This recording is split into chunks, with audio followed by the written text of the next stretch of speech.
মার্কিন মহাকাশ গবেষণা সংস্থা নাসার চাকরি ছাড়ছেন 20% কর্মী। দ্রুতই তারা সংস্থাটি থেকে বিদায় নিতে যাচ্ছেন। শুক্রবার 25 জুলাই নাসার এক মুখপাত্র রয়টার্সের এক প্রতিবেদনে এই তথ্য জানিয়েছেন। প্রতিবেদনে বলা হয়েছে অন্তত 3870 কর্মী নাসা ছাড়বেন বলে ধারণা করা হচ্ছে। এদিকে মুখপাত্র বলেছেন এই সংখ্যা আগামী কয়েকদিন বা কয়েক সপ্তাহে পরিবর্তিত হতে পারে। তিনি আরও বলেন, এসব কর্মী নাসা ছাড়ার পর সংস্থায় থেকে যাওয়া কর্মীর সংখ্যা হবে প্রায় 14,000।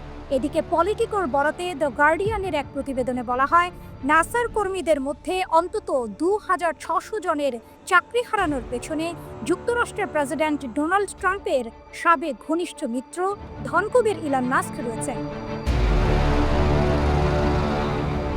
তিনি সরকারি খরচ কমানোর উদ্দেশ্যে গঠিত নতুন সরকারি দক্ষতা বিভাগে দায়িত্ব পালনকালে এসব কর্মীকে ছাঁটাইয়ের সিদ্ধান্ত নেন।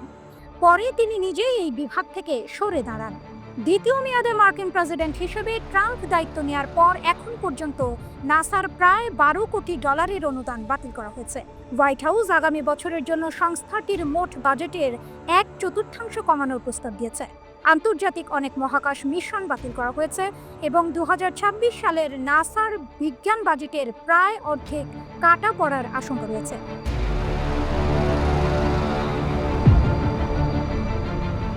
এদিকে মহাকাশ অভিযানে প্রাণ হারানো 17 নভোচারীকে দ্য ভয়েজার ডিক্লারেশন শিরোনামের আনুষ্ঠানিক এই চিঠি উৎসর্গ করা হয়েছে।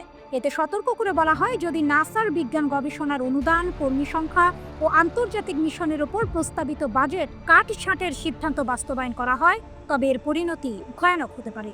চিঠিতে বলা হয়েছে, নাসায় বড় কোনো পরিবর্তন আনলে তা ধীরে ও পরিকল্পিতভাবে করা উচিত, যেন ঝুঁকিগুলো ভালোভাবে নিয়ন্ত্রণ করা যায়। কিন্তু গত 6 মাসে যেভাবে দ্রুত ও অপ্রয়োজনীয় পরিবর্তন আনা হয়েছে তা আমাদের মিশনকে দুর্বল করে দিয়েছে এবং নাসার কর্মীদের ওপর ভয়াবহ প্রভাব ফেলেছে।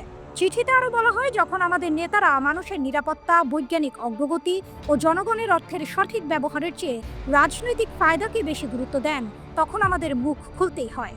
এই বাজেট কাটছাঁট পরিকল্পনাহীন আর তা কংগ্রেসের অর্থ বরাদ্দ সংক্রান্ত আইনের উল্লঙ্ঘন। এর পরিণতি শুধু নাসার জন্য নয়, পুরো দেশের জন্যই বিপজ্জনক।